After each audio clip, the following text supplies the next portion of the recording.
between Felt and SKG. Again, SKG backs against the wall right now. They do need this victory to force it to a game 3. Felt, if they can win this game, they have won their first series of 2 or 3, and that automatically gives them a much, much better chance of not getting relegated. You know, just that one win can do it for you. Yeah. Oh. Just drags them out. Oh. Early 5v5 perhaps. Solji getting caught, not in a position he wants to be in. Will blast off away, but the Arcane Curse is still going. Albino Zebra now dropping pretty darn low. Is not going to get hit by the axes. He will survive. Hidden Mute now, the one in danger, but Ducho's falling quite low himself, and he's gone. Oh, and they could really clean up now. Fade, he's been stacking up the axes. Get out of there, boys. Oh, Hidden Mute. No, he's going to go down. Kit's now the one in danger. Has the Resonant Pulse, will commit it, is still going to drop. Lund now dropping low. Fade has stick charges. He's going to make it out. But what a mess it's been at this bottom lane. As it seems like that's going to be it. I think SKG actually may have come out on top, but now the blast off. Solji, I think he wanted Jabay. He's not going to connect though. Jabay's fine. So it's definitely in the favor of SKG, this team fight, as they found a 2-for-4 trade. But First Blood does go in favor of Felt. Yeah, it is in favor of SKG. I don't think Felt's hurting too bad, to be fair. That is pretty painful, but you do get some resets. At the least, you go back into lane with refreshed for a lot of your heroes. You don't get too many bounties yourself. I believe that's a 2-for-1 or a 3-for-1. 2-for-1. No, 3-for-1 with one. A 3-for-nothing actually with 1 deny. So you don't find anything there for Felt either. So we can take a look at how these lanes break out. Again, what an insane set of fights over First Blood. But Sand King Gómez find themselves ahead, taking a gander at that mid here. Lund on the Storm once more. Kits on the Void Spirit. We've seen Kits in this lane before. I do expect Kits to still maintain that performance. I don't think he's going to be shoved out. And he should still be able to get aggressive onto the Storm. Mind you, again, there are Storms that can play this matchup really well, but I don't think we've seen that yet from Lund. Who knows? Maybe he's adjusted in this game. You can learn a lot, at least in specific hero matchups. If they repeat game to game, you have stuff to pick up on. So that is one thing I'd like to see here from Lund. I think at least the rotation potential isn't quite as high, right? Because last time Soldier had Mirana, you land a nice arrow during the nighttime. It's quite hard but to get away from that. But I mean, you can still make plays with the blast off into the sticky bomb prior to level 6, mind you, against the Storm. So we could see that. We'll have to wait and see. So you are looking at top lane now, where Solji and Fader once again up against Leonidas and Jabay. See, Leonidas, he just wants to farm. Jabay can't really offer much in the way of helping him get any kills here. It's all about just winning the lane and trying to escalate to that Battle Fury timing that you're probably going to be looking for as Troll. Just farm fast. Gonna be probably our more passive lane up top. Don't see either side kind of dropping all too low. Once Fade gets some levels up, he can start to apply some harass back himself. So, not going to be the most exciting one. Down bot is where maybe that excitement comes in. Both Ducho and Berna starting to drop a little bit low. The spam from 9 is pretty significant. Again, he had a triple kill lined up for himself. So early boots means that he can dip in and out of this lane to apply that spell usage onto Berna. Ducho, for his part, it's not the worst start. He is actually not doing too bad, especially when compared to some of the other heroes like, say, Kit's Void Spirit. So you're just kind of farming up. Again, you want to hit your level spikes. Level 3 is when maybe the Tide Hunter can start to threaten more, depending on what skill build we see. So already a bit of a better foundation coming out for the side of Sand King Gómez this game in comparison to game 1. Like that mess of First Bloods does pay off in favor quite massively. Get too far here on the ledge. Is still trying to fight, but ultimately understands he is just dead. Still does get the blood grenade off before he does go down. But Ducho proving to be tanky enough, even with just the brace on Ring of Protection, with a casual gauntlet. Still too tanky for the Drow to deal with. And Ducho, he hasn't even got points in Kraken Shoal yet. So once you've got at least 1 point in that, I'd say the laning stage is going to be fairly stable for Ducho. can just be left alone as well if Nine sees an opportunity for the rotation. And he will head down to help secure a water rune. So again, just much stronger lanes coming out, at least much more stable lanes overall. You're not giving opportunities out to the side of Felt. Felt for their part, I mean, they just kind of need levels. I think that's the one thing with them. Like you say, you hit level 5, you can get aggressive. You hit level 6, that's when you can start to clump around for these push plays. And I feel like that's where Felt has to lean after giving all of those kills out. They have to just understand his timing to take objectives and take control of the map from there. They do. Pretty passive across most lanes here. Felt are the ones that need to try for the kills, I think, because SKG certainly don't have the lanes that are going to be looking for kills this game, at least during the laning stage. Like, you look at the side lanes, like SKG, they have a Tide on one side, who's probably going to end up maybe building the Vanguard build up. And then you've got top lane where you've got an IO, though mind you, Jubei has kind of left the lane, but he's still hanging around. It's like Leonidas theoretically shouldn't be in danger either, as long as Jubei's around. It's pretty hard to kill him. Yeah. Should be able to just give that space they need to get that farm flowing. Of course, they are also not doing much to stop Fade, and he has his Vanguard up, so he's set to have that great timing once more if he's uncontested on the Beastmaster. I don't know if this is, again, a good Ags game, but we've seen him just kind of pick up the Ags anyway on Fade, and I think it can do pretty nicely into this lineup where you might want a little bit more sustain on at least one front line. You know, maximize that Frost Shield when it's up. So, keen to see how the adjustment is done by Fade. And what he does go for. Arcane Boot's the only thing queued up for now. Again, outside of that excitement on the First Blood, we have slowed down a bit. Though Kits does have 6, he's starting to poke Lund pretty bad. Oh, Lund, he is dead. Lund hit level 6 as Kits made the jump in, but he was already caught by the Aether Remnant. Oof. And immediately tips out against Lund. Felt have not been too shy in tipping this series so far, as Solji's jumped in on Jubei, but Jubei had the shield rune going, so really took just no damage from the initial blast off, and eventually will just tether back towards the creep wave top lane. So he's going to make it out. Pretty lucky with the rune though, being a shield rune, so he just took 0 damage. Perhaps if the damage was there initially, you may have had a kill, but not quite there here for Solji. Oh, Lund?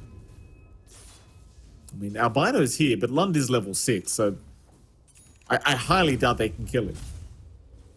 Again. It looked a little bit optimistic to run up there. You're in a good position now on SKG to actually grab these Wisdom Runes out of the side of Felt.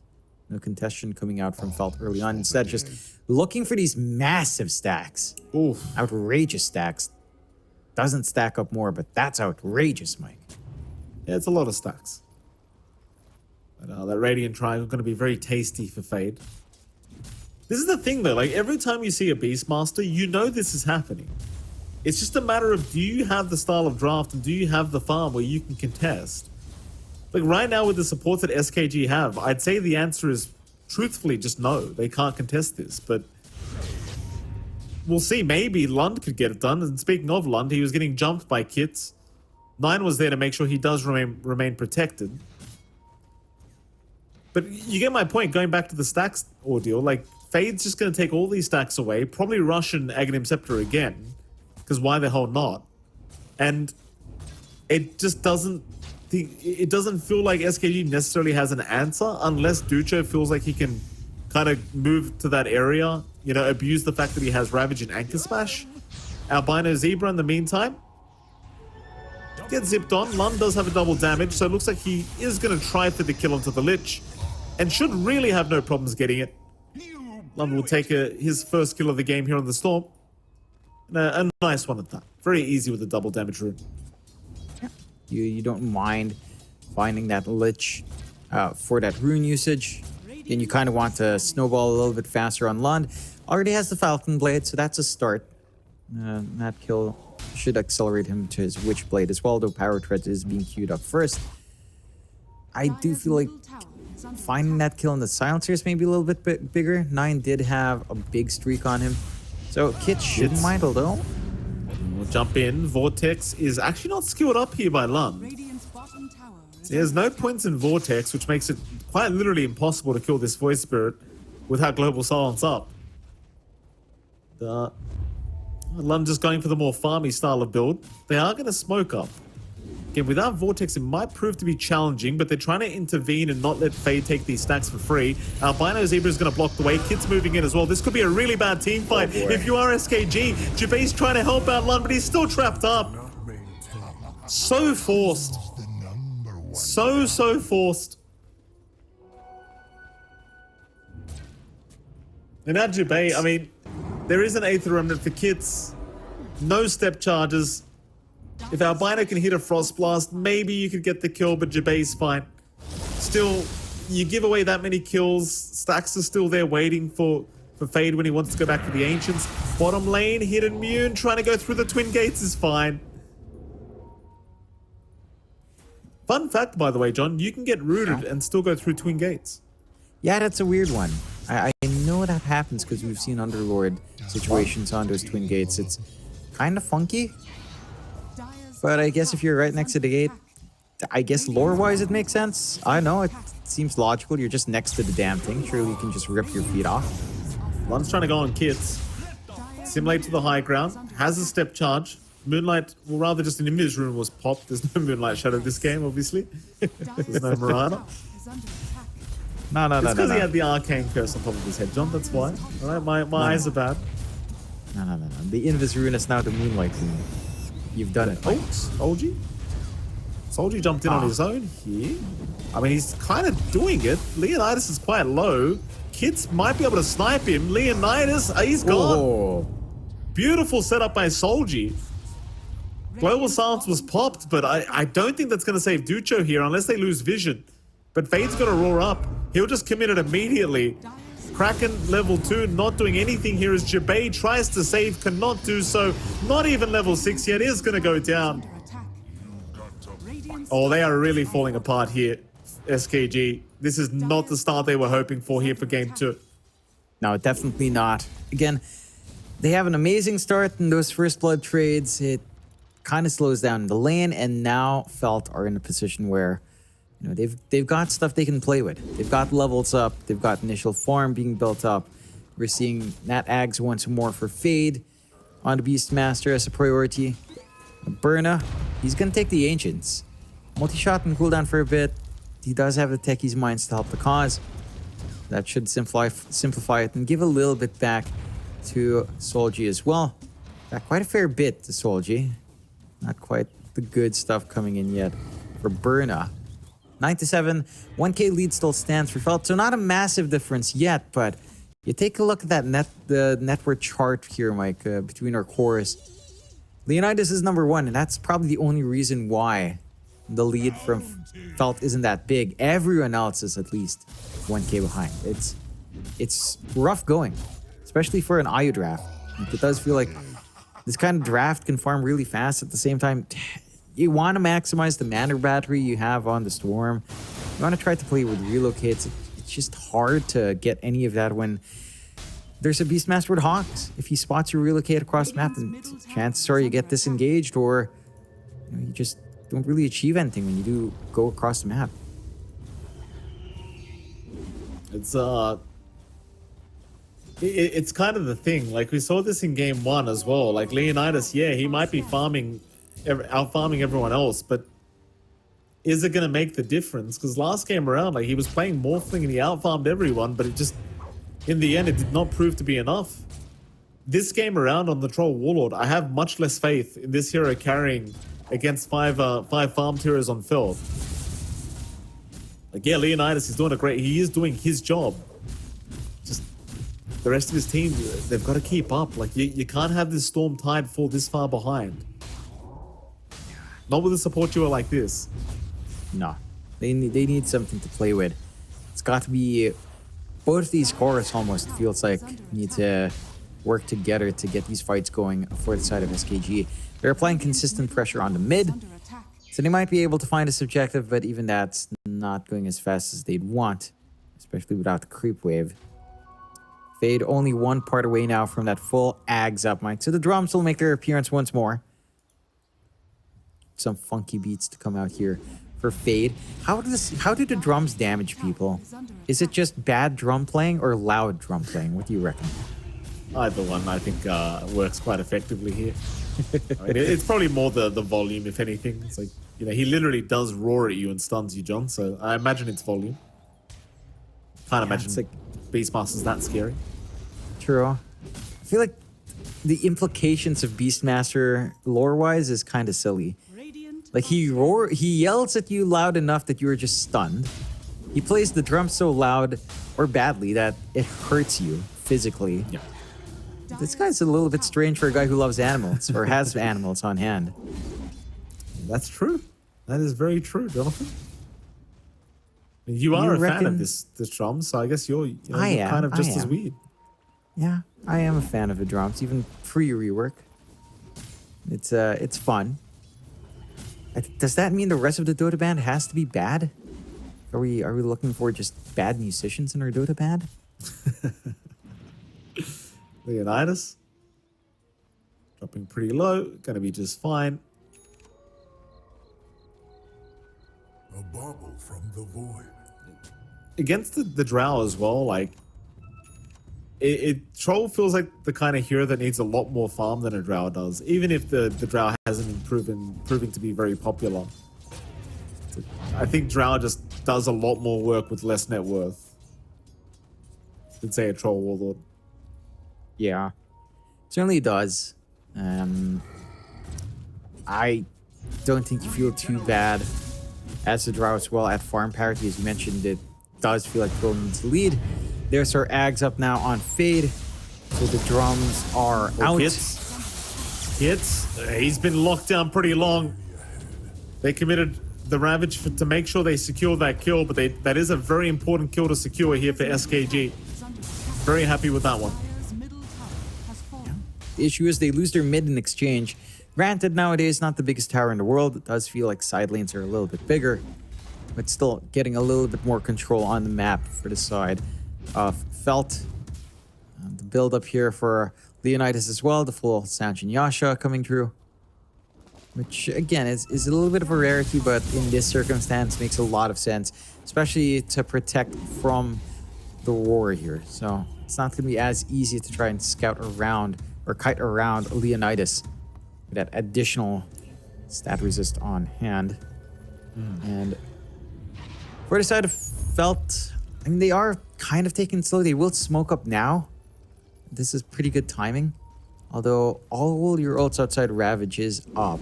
Battle Trance is still ready for 9 if they kind of run into him. And they will, but not the target you want.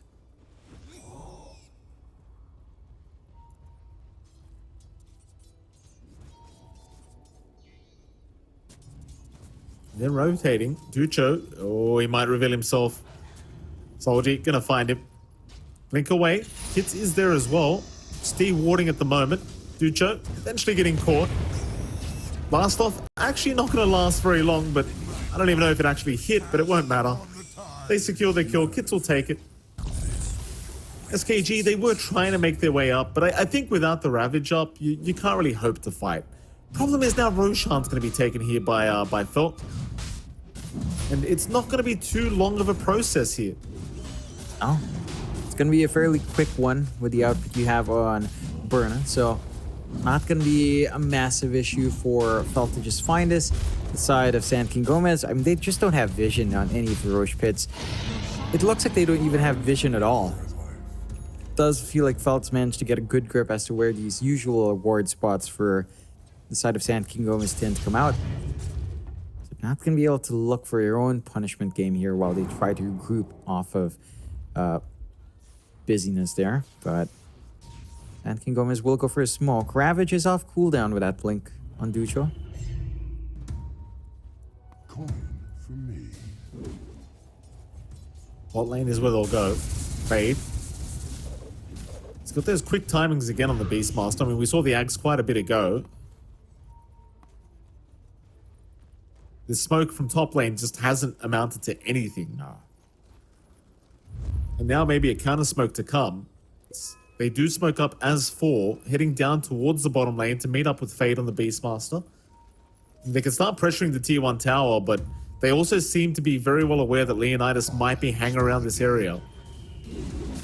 Seeing if maybe they can bait Leonidas into defending the tier 1. Maybe they just start diving into that ancient area on the right side of the map, but big group up now for SKG. They do have the Ravage. Kits has already jumped in though. This Tide starting to fall quite low himself. Did have the Kraken Shell purge the silence, but didn't matter. There was no opening for the Ravage. His team already backed off. So now the tier 1 bottom tower is gone. And if you're feeling really spicy, you could spend some time to go after the tier 2 bottom, but they want to go for the fight mid lane. They see Leonidas, hit immune immediately out with the silence. Kits will come in from the side. You do have Jubei around to try and keep him alive. He might need to relocate immediately, though, as Leonidas. He goes for the battle trance. And I think he needed to get out. Even if you found Kits there was no good option. Jubei just goes for the safer route. Gets him out of there. Yeah. Just to bail out the bigger core, sacrifice yourself. Classic how I play. Felt... I mean, they're not able to lock in the big heroes right now, but again, they've still got this threat. War is still ready. They can just push these objectives, just like what we talked about from the draft. I mean, it's Beastmaster Drow. It's a hyper-pushing draft. Ravage is out. They have caught the Drow Ranger. Hit immune is still casually running as a big blast off is there from Soldier. Hit immune is eventually going to go down though. Thought finally getting punished a little bit. Mind you, Kid still has the Aegis up, so he might just jump right back in onto Leonidas, who has no battle trance, and there's no relocate. In fact, Jubei, he's tethered to the Lund right now. He can't help out Leonidas. They're still going to try and jump in and fight, but Leonidas is gone. Leonidas is down. Fade going in for more now. We'll find a silencer. Sure, you found Albino Zebra, but what's it going to cost you? Because they are falling rather quickly. Lund, still just walking, will eventually zip out. In the meantime, Soldier got left alone here with Ducho. So Ducho does find himself a kill. Overall, SKG, I think getting the better end of that team fight, finding a 2-for-3 trade. But my oh my, it looked like it could have been a lot worse. Yeah, it's not the cleanest, but he'll take it on the side of Sand King Gómez. He put a stall on that timing that Felt want to achieve with his early Aegis.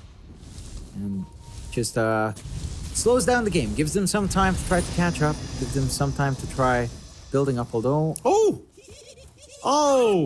Whoopsie daisies. So Hit Immune misclicked an Ancient there, I think, instead of hitting the IO, and... Oh, that's a missed opportunity, as now Kits is in danger. He got a silencer kill, but he's out of Astral Steps. Still has the Aegis. So we'll have time to probably get the charges he requires. But I think SKG pretty happy with the fact that they've taken down the Aegis now. Even if it only had a minute left before expiry, at least you know it's now gone. Yeah. It's not the biggest loss. I mean, it was close to being gone anyway, but could provide an opening for Sand King Gómez, although Ravage is still down for a little bit longer, so your big team fight controls not quite there. Even though the global silence is up, it does feel like Ravage is still going to be necessary for these angles from Sand King Gómez. I'll slowly try to chip away at the tier 2. Fortify is popped. We'll refresh this first tier 2 that they'll try to commit on if they fully commit. It does look like Felt have decided to err on the side of caution now, as last few fights have been a little bit awkward. Smoke out from SKG. Have the Ravage to... Oh, now they don't. It only hit on the techies. Soldier's perfectly fine in the tree line. Gets the blast off. So Leonidas, he's the one that's been caught out. He'll eventually BKB, and he'll go for the fight because he does have the battle trance, but he's taking a bit too much damage. Leonidas, when do you pop the ulti? He'll go for it now on Hit Immune. He'll try to man up. The Hurricane Pike is there. The Troll Warlord is just getting kited around. Oh, it's just tough to watch. 3 down for the price of 1 Lich. That was a Ravage. I don't know if he was trying to blink and it got cancelled, but it literally only hit Solji. And he didn't even die.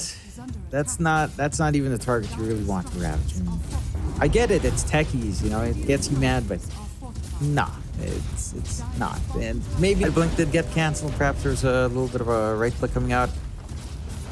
It opens up this high ground though. Like that massive mistake just leads to the evaporation of at least one lane. They can't gun for more. So there are still tier 2s running, but it leads to this lead. It leads to a massive advantage. For the side of Felt, 8k, 9k up off the back of that. Sign to pull back is given by Kits, and they will just go and reset. There's just no punishment. Sand King Gómez. It's looking a bit rough. They will have Ravage in a minute. They decide to dip out and force a fight. Tormentor will just be taken by the side of Felt. And that lit shard, man, the Ice Spire, just leads to more juicy Chain Frost that can come out here. It's scary. Like the team fight is again where Felt's draft shines, and in comparison, Sand King Gómez just, it doesn't have that much control. And you're not at the point where your troll is just insane. The Ice Spire is kind of annoying as well. Like, just the movement slow. 30% movement slow in an AoE. Like, it's, even if you don't Chain Frost, it's just so annoying that you have to deal with this target, which can be healed up as well with the Frost Shield. It's just a funny shot, to say the least. But, you know, in the right hands, it can be very, very impactful. You know, outside of the whole solo Chain Frost potential. So, Felt 12k advantage, back the way out. Very big net worth lead. No need to rush this game. Casually forgetting to perhaps take the outpost there on the Dire side, but Albino Zebra looks like he's got the memo. We'll take it for the team. They've got a nice forward TP point here on the side of Felt. And all that's left is to clear out the last tier 2 tower. So they'll head up top. Full Diffusal now up on Kits. Even more output on our Void Spirit. The side of SKG, I mean, they're just trying to get what they can. Basher timing is going to be big for Leonidas. If you can get that up and running, the chain stuns can start to stack up. Tier 2 top, again, just being cleared. Beastmaster plus Drow, doesn't take too long. Honestly, it feels like a turbo game tower. Jump in, Ravage is out. He's caught quite a few targets with this one. This is a great Ravage, but where's the damage output? Where's the follow-up? It's just not coming in. A Soldier's there with the blast off. Oh, and Leonidas forced the BKB again, but he is down. Never popping the ulti. GG, he's had enough. Yeah. I don't blame him. I do not blame him. It's just... You saw it from the draft stage. It's just... It was a bit of a mess. It was.